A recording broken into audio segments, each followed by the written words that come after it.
এই যে আমি আমার মা বাবার সব থেকে বড় লস।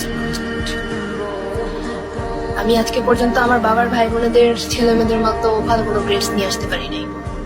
আজকে পর্যন্ত আমি আমার অন্য ভাই বোনদের মতো আমার মায়ের অতটা যত্নও করতে পারিনি। সবসময় আমাকে বলেছে, দেখ তোর অন্যান্য ভাই বোনেরা কত ভালো রেজাল্ট করে, তারা ঘর থেকে বের হয় না, এত ভালো পড়াশোনা করে, তারা সারাদিন পড়াশোনা করে, তুই কেন করস না? তোমরা কখনো জানতে চেয়েছো যে আমি কি করতে চাই? আমার দ্বারা পড়াশোনা হয় না, আমার মেন্টাল স্ট্রেস ভালো না।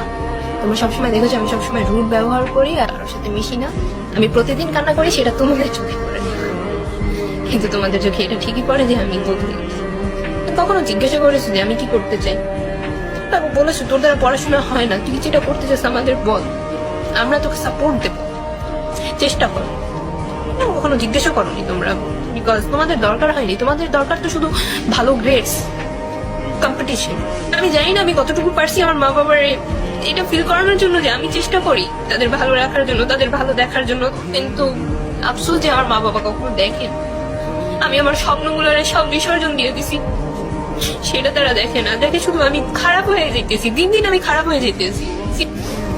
আমি খারাপ এই জন্য হয়ে যেতেছি যে আমার স্বপ্নগুলোর দাম কারো কাছে ছিল না।